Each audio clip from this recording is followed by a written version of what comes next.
있었어요. 시댁은 아버님과 어머님께서 입에 풀칠할 정도로만 단순한 업종에서 일하시며 연명하고 있는 상태예요. 신혼 초 어머니가 가족 모임 자리에서 저에게 남편 몰래 와서 그러시더라고요. 며느라, 지금은 내가 일하지만 늙으면 나 좀 도와주면 좋겠다. 이제 나이도 들고 일하는 것도 영 힘드네.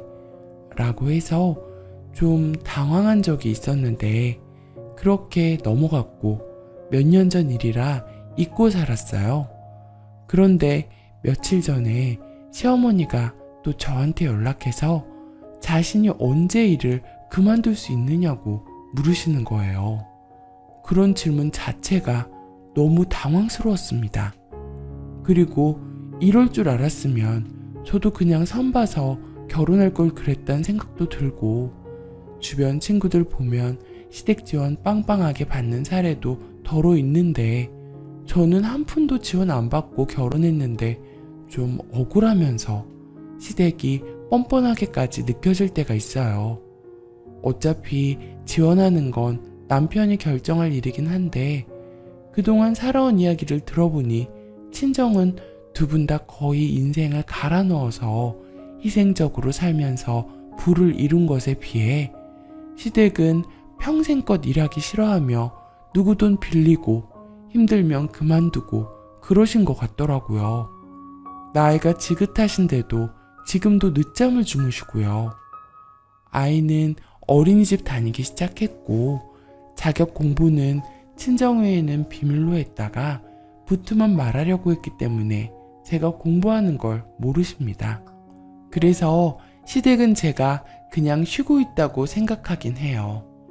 아마 저에게 그 이야기를 자꾸 하는 것도 제가 쉰다고 생각하니 일하는 어머니 자신이 스스로 불쌍하고 저랑 비교되어서 그런다는 생각도 들어요. 그렇지만 한편으로는 결혼할 때 남편의 월급으로 성과급 제외하고 15년 벌어올 정도를 제가 가지고 왔는데 눈치를 봐야 하나 싶기도 하고, 제가 자격 취득해서 일까지 하게 되면 그 돈 벌어다 시댁 먹여 살리게 될 텐데 제 개인적으론 시부모님을 존경하는 마음이 없어서 그러고 싶은 마음이 잘 안 들어요. 희생하며 열심히 살아온 친정은 이미 부유하니 돈을 안 들여도 되고 본능대로 편하게만 살아오려던 시댁에는 돈을 줘야 하는 처지가 좀 이상하고요.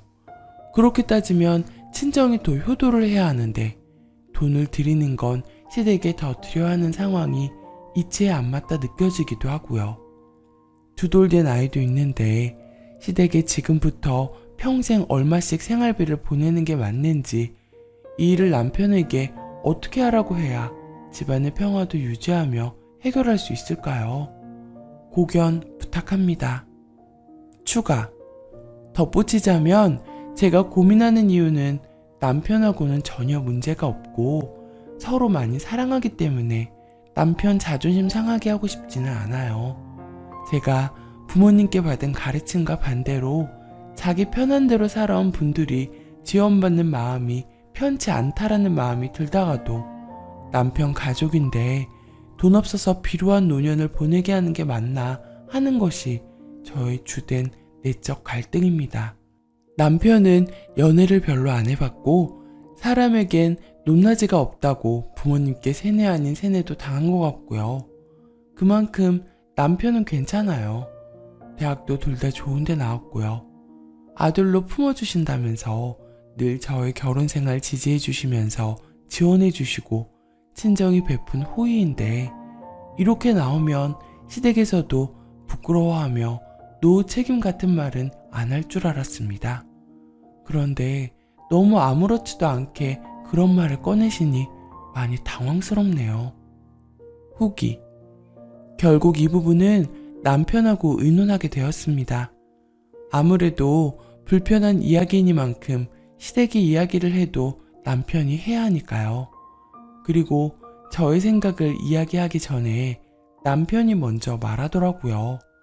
제가 생각하는 부분까지 다 생각하고 있긴 하더라고요. 그러면서 친정에 많은 지원 받고 있는데 시댁에 우리가 지원을 해주면 장모님 볼 낯이 없다며 본인이 친정에서 지원받은 거 말하고 시댁에 지원해드릴 그럴 형편 안 된다고 말하겠다 하더라고요. 일부 갚아드려야 할 것도 있기 때문에 월급에서 이자 나가고 있다고 말한대요. 그리고 대신 자신의 용돈에서 시댁에 용돈 드리고 하는 건 이해해달라고 하더라고요. 그것까지는 저도 터치 안 하기로 했어요. 그리고 남편이 시어머니한테 다 이야기하고 왔고 따로 시어머니한테 몇 주째 연락이 없으신 걸 보면 좀 서운해 하셨겠죠. 하지만 한 번은 겪어야 할 일이라고 생각하네요. 마음은 불편하지만요.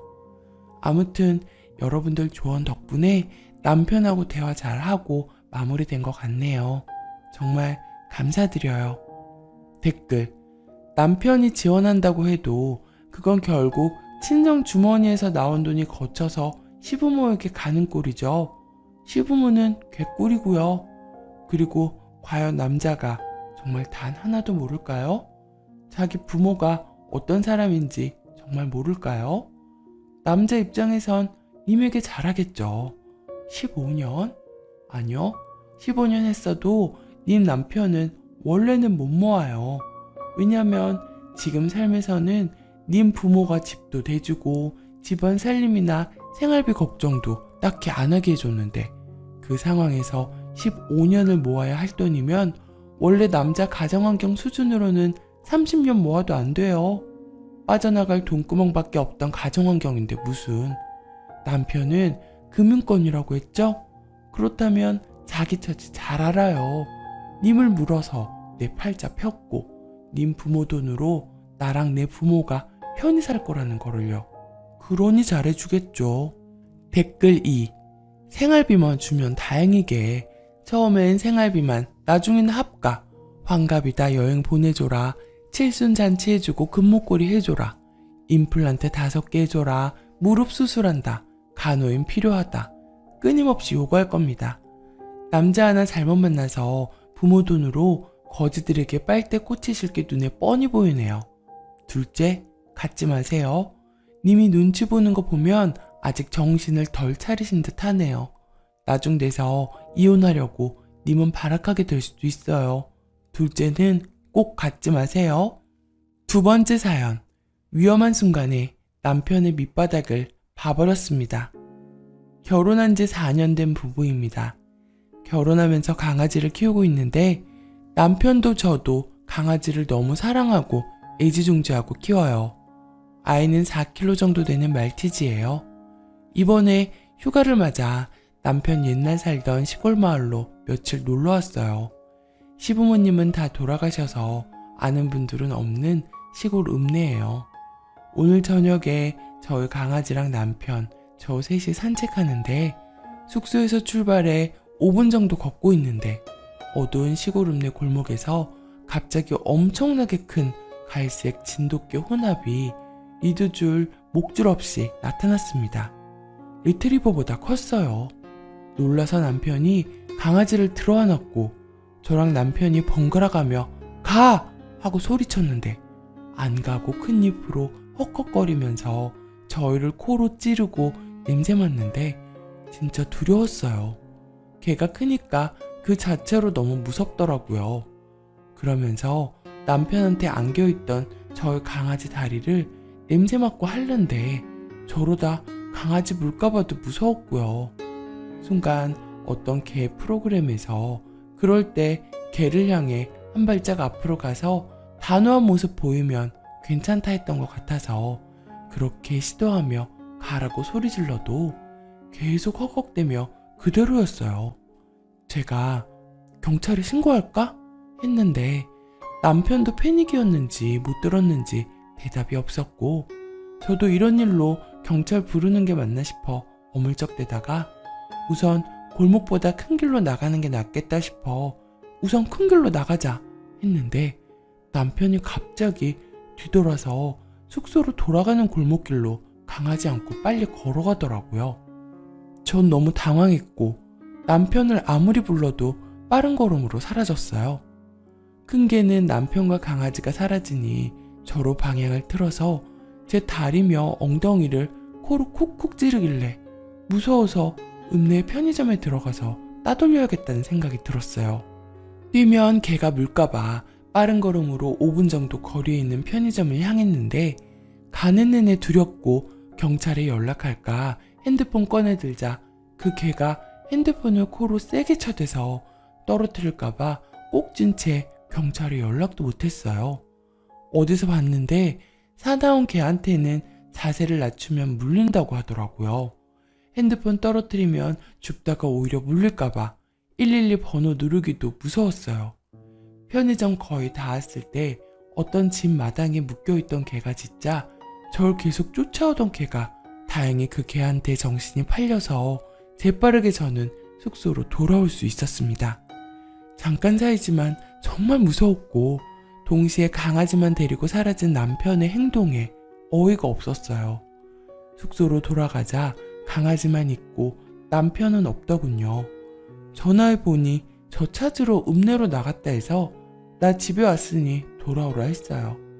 돌아온 남편 얼굴 보자마자 이 사람은 위험한 일 있으면 날 버리고 가겠구나 싶고 나보다 강아지가 중요한가 싶어. 어떻게 그럴 수가 있어? 나를 놔두고 간 거야? 했더니 자기는 제가 그 개를 유도하면 강아지를 숙소에 내려놓고 다시 저를 데려올 생각이었대요. 그래서 그게 무슨 말도 안 되는 소리야. 그 사이에 개가 날 물면 어떡하는데? 라고 했더니 자기가 보기엔 그 개가 강아지는 물어도 사람은 안 물 것 같았다네요. 돌이켜보면 개가 커서 무서워 패닉이 와서 그렇지 으르렁거리지 않고 헉헉거리기만 하긴 했어요. 자기는 우리가 합심해서 우리 강아지를 지켜내야만 하는 상황에 자기가 강아지를 데리고 숙소로 가면 제가 이해해줄 줄 알았다는데 어이가 없더라고요. 반대로 제가 강아지 들고 있었다면 자기는 자진해서 그 개를 유도했을 거래요. 그럴 맘이면 도망가면서 나한테 내가 강아지 숙소에 내려놓고 얼른 올게. 잠깐만 있어? 하고 말이라도 해야 하는 거 아니었나요? 그러면 이렇게 화 안 날 것 같아요. 자기도 당황했겠지만 아무 말도 없이 돌아서 강아지만 데리고 간 남편에게 서운해요. 죽어도 같이 죽고 살아도 같이 살아야 하지 않나요? 저는 같이 도망갔어야 하는 게 맞다고 보는데 남편은 강아지를 개한테서 먼저 떨어뜨려야지 우리로부터 개가 떨어질 것 같아서 그랬다고 하면서 자기는 도망간 게 아니라고 오히려 제가 자기 의도를 몰라준다고 화를 내더군요. 남편은 서로 위기대처 때 생각하는 방식이 다른 것 뿐이었는데 제가 화를 내고 자기한테 잘못했다고 하는 게 억울하다네요. 우리가 강아지를 자식처럼 생각하고 부모처럼 이 작고 예쁜 강아지를 보호해야 하는 입장이 먼저 아니냐면서요. 물론 강아지를 자식처럼 생각하는 입장은 동의합니다. 아무튼 그러면서 자기는 오직 강아지 보호만을 생각했다네요. 저도 그럴 줄 알고 그런 선택을 한 거래요. 부모는 자식 먼저 아니냐면서. 자기는 강아지 잘 지켰다고 칭찬받을 줄 알았다네요. 물론 저도 강아지 애지중지하지만 남편은 저보다 강아지가 더 중요한 것 같죠? 평소에도 저보다 강아지를 더 소중히 여기는 것 같아 싸운 적이 한두 번이 아니에요. 여러분은 어떻게 생각하세요? 이해 가능하시나요? 후기 댓글 다 잘 읽어봤어요. 대체로 남편 욕이 많은 걸 읽고 이성적으로 생각해도 다들 내 맘과 같다고 생각하니 참 씁쓸하네요. 당분간 남편하고는 떨어져 지내기로 했어요. 마음이라는 게 섭섭한 마음이 크다 보니 쉽게 풀리지가 않더라고요. 이걸로 남편이 먼저 제 마음을 풀어주는 것도 아니고 본인은 억울하다고 화를 냈던 입장이라 더 그런 것 같아요. 제 앞으로의 결혼 생활이 의심과 실망으로 가득할까봐 저희는 지금 생각할 시간이 필요할 것 같아요. 저 사람 아침마다